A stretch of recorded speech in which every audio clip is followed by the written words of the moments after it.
Hi, this is Tuomas reporting from Slush 16, Europe's biggest and world's coolest startup event. And I'm here with F-Secure founder, Nokia chairman, and angel investor Risto Siilasmaa. Welcome, Risto.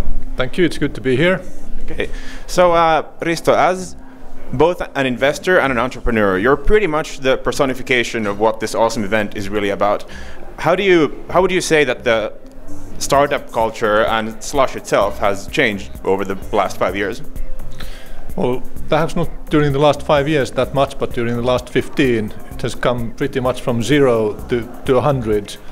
Finland is currently so energized and so positive about entrepreneurship, and it's actually infecting the large corporate companies as well, who are much more in tune with what is happening in the startup scene and trying to copy the aspects that they should be copying into the large corporates.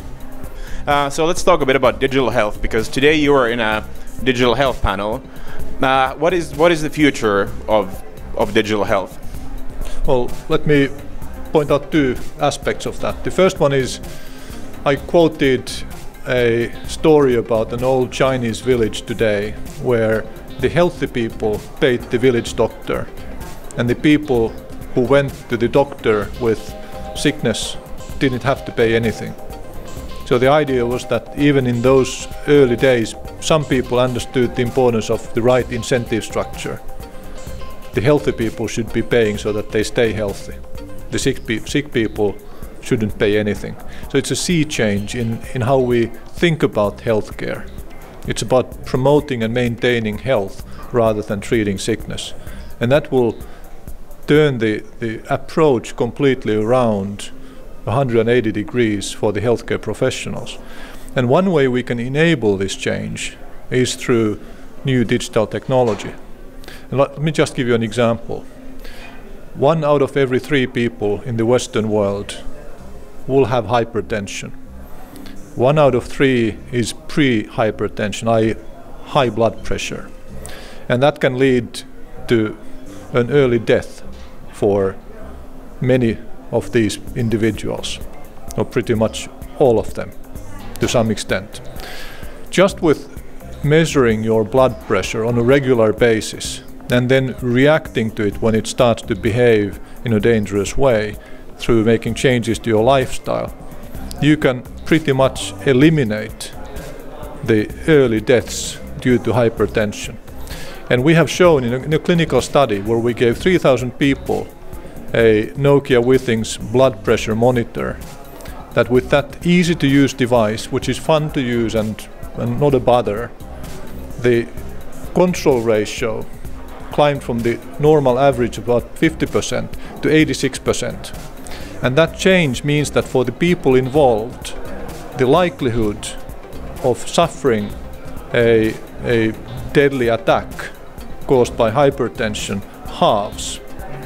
So just going from 50% to 86% for the people involved, the risk halves. It's a huge impact. That sounds like a lot of potential. But since we are a security company that you founded, we have to ask about this the sort of security aspect of it, since we are seeing an increasing number of data breaches both on corporate and personal level. And let's say if data is leaked, then that is information, which can be very valuable, but it's not directly tied to human life. But when you talk about digital health, the risk of data privacy and security comes maybe directly to human life. Do you think that this fast-growing industry is doing enough to make sure that these things are being thought about? Well, privacy is quite complicated, and therefore many mistakes will be done. However, the greater good is so obvious here that we just need to push forward, doing the best job we can for privacy while we move onwards. The benefits greatly outweigh the risks. And the fact is that for a large portion of the possible attackers, i.e. nation states and typical criminal elements, it's not actually so easy to monetize health-related data. There are much easier targets to make money on the internet. So I'm not that worried about it. What I would be more worried about is when you have, let's say, a pacemaker or other embedded devices which are connected. That provides a very serious blackmailing opportunity for the criminal element. So instead of them saying that if you don't pay us 1,000 bitcoins, we will not give you the decryption key for your hard drive, they will actually say that you'll die. Tomorrow evening at 6 o'clock, you'll die. And that would be kind of scary. That would be kind of scary. Well, on that cheery note, at least I don't feel as bad about hitting 30 as I did a while ago, because the future looks bright indeed, thanks to people like you. Thank you very much, Risto, and enjoy your slush. Thank you. You too.